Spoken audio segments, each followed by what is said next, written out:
ngi mel ni ku ñu tànn ci seen biir jagleel ma mu mel ni may góor gu ëpp chance ci am lu kum soxna yaa ngi mel ni ku ñu. asalaamaaleykum mbokk Nouvelle Vision TV 313 ñu ngi leen nuyu ci seen émission waxtaan ñu koy defee saa su ne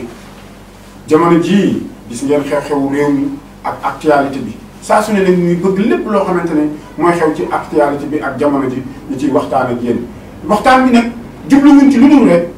ñu waxtaane ko ku ci nekk xool la nga cay njariñ ak la nga xamante ne moom moo la cay jariñ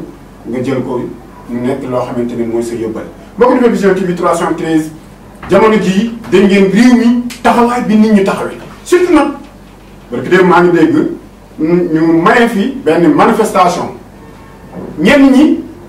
ñu ne du ñee defee manifestation dinañ ñëw fekk ñu ci des lan moo ko waral waaye dama leen wax rek saa su ne chaque jour ma artu am lu may wax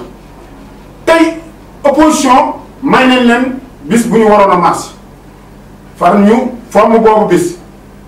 forme gi ndax ñee amoon nañ ñu jotoon a jàpp bis bi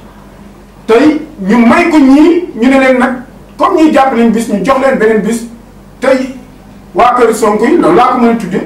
jàppaat seen bisu bopp ma dégg ñi nga xamante ne ñoo yor pouvoir bi waa APR ñu ne bu ñee tàmbalee marché ñoom tamit dinañ génne seeni nit pour ñu marché mais yéen dama bëgg wax Sénégal est-ce que ñun politiciens yi ñoo ñu moom est-ce que politiciens yi ñoo ñu moom est-ce que yéen waa Benno yéen a moom tamit réew mi doolu laa bëgg a laaj damay laaj parce que man question bi may posé chaque jour dama koy wax am réew bu ñu ko yoree dañuy waxante dëgg nañ bàyyi jikkoy tricherie ji nit bu tooñee da nga koy wax yaa tooñ yéen waa Benno ci tooñ ngeen bëgg a def tooñ ngeen bëgg a def ñii may nañ leen jour pour ñu manifester wu mais bàyyi leen ñu manifester am nañ ci peut-être droit manifestation ku ko fi bëgg a def nañ la encadré nga manifester nga teg ko nag ci yoon waaye yéen tamit ngeen respecté charte réew mi ni ñu digle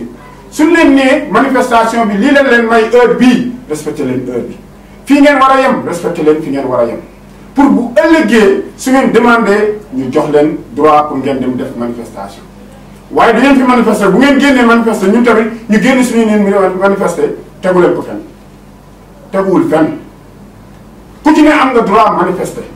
muy nga nekk ci pouvoir nga ñàkk a nekk ci pouvoir nga nekk opposition jamono bu opposition nag ñu manifester lañ toll comme naka Macky Sall doon defee te jamono ja la tax mu falu tey jii manifestation moo ko may boole ci bokk na ci li ko may kon nag nañ respecté Sénégalais yi quand même am réew nag buñ ci yoree jikkoy naafeq gi dañ ko war a génne teg ko fële du rek ñun ñoo féete ci pouvoir bi tax na doole ji ñoo ko yor wala ñoo yor pouvoir lu ñu neex wax tegu leen ko fenn tegu leen ko fenn ministre de l'intérieur tey dinaa wax ak yow ci benn melokaan doxin yaa jiitu yaay suñu ministre de l'intérieur loolu kenn bañu ko waaye nag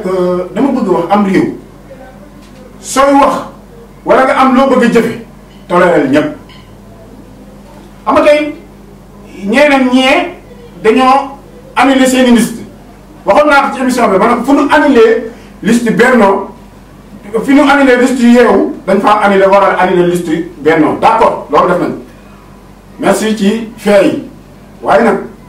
su fekkente ne rek dañoo bëgg démocratie ci réew yow annulé nga conseil constitutionnel may na ñee droit pour ñu dem déposer waat mais pourquoi pas mais réew mi ñoo ko bokk nañ ko waxtaane teg ko ci yoon war nga na nga leen tere tey conseil constitutionnel mu wér ni moom moo jiite lépp li nga xamante ne moo fi pouvoir lépp loo xamante ne tey jii dañ ko fi bëgg a def ci moom la ñuy déglu moom nag maye na ne ñee am nañ droit ñu dem defi seen recours am nañ droit tamit defaraat seen liste ñëw déposé ko nañ ko def nañ leen ko may parce que nag ñoom ñoo fi opposition bi gën a réy ci bi nga xamante ne ñoo fi opposé bu fekkente ne da ngaa bëgg indi nag ak ne damaa bëgg annuler ñee pour rek def bu leen dof bu leen nax nit ñi yéen ndaw ñi dama leen wax gis nga politiciens yi dañ ñoo bëgg a tuur la leen léegi nag comme annulé leen bu yeewal dañ naan nañ annulé parce que Benno Bokk Yaakaar su ko defee rek ñu gëm ne ñun dañoo tëddee njaaxaanaay amul li ngeen di wax amul fenn bëgg nax nit ñi la rek waaye nit ñi yeewu nañ léegi nit ñi foog ñu jël seen i carte di voter normal li ngeen di wax tegu leen ko fenn da ngeen di sërëm nit ñi rek mën leen sërëm ni Sénégalais yi nag ndax Sénégalais yi léegi yeewu nañ Sénégalais yi léegi yeewu nañ lu ngeen fi def rek xam nañ ko bàyyi leen nit ñi ñu voter ak seen paxu bakkan yoral sa carte su vote jotee nga teel a yeewu dem ràññi dem voter ka la neex sa tànn ka nga bëgg mu jiite la ci assemblée bi waaye nag li ma waxoon rek ci assemblée bi assemblée koo fay teg na xool njariñu askan wi moo gën muy xool njariñu boppam ak la ko fa war a teg ak ku mu war a àndal wala su kuy nee wii rek ñu ne wii loolu taxul ñu teg la ca assemblée bi ki ngeen di fal ci seeni gox xool leen ko ba xam ni kii lay seen jàmbatug réew wala seen jàmbatug gox dana ci taxaw mu wér ne gëm ngeen ko ngeen teg ko fa waaye teg fi koo xamante ne bu Macky Sall ne waaw rek mun a waaw bu Sonko ne waaw rek mun a waaw sant ñu leen loolu. mbokk Nouvelle Vision TV 313 réew mi jàmm leen ci bëgg yéen politiciens yi moomu leen réew mi may leen ñu jàmm Sénégal suba ba ngoon année bi yëpp politique la chaque jour politique ba kañ mais leen jàmm réew mi dafa sonn dañoo am jafe-jafe ci réew mi dund baa ngi nii seer dér mi métti courant baa ngi nii jamono ji di xuy kamet du dul jeex na ngeen fàttaliku benn mbir xam ngeen nawet baa ngi ñëw ñaata dëkk yi ñoo fi inondé woon ñu amoon ay jafe-jafe ñu teg fa def fa ay travaux balaa yàgg rek léegi mu taw te am na dëkk yu tàmbalee taw rek commencé am problème ñun ba kañ kan ñuy jóge ci inondation loolu laa bëgg demander Sénégalais yi di ko demander njiitu réew mi kan ñuy jóge ci inondation te waaye nag booy wax des fois nit ñi dañuy defe ne sa intérêt boppay tax nga wala daa am koy wax pour faral kële wala déedéet ñun faral ñoo kenn askan wi lañ faral askan wi lañ faral. beneen bi mbokk Nouvelle Vision TV 313 gis ngeen su ngeen xoolee jamono ji ñu ngi jublu ci nawet ñu ñaan yàlla ñu dugg ci nawet bi ak jàmm ñu jeexale ko ci alhamdulillahi rabbil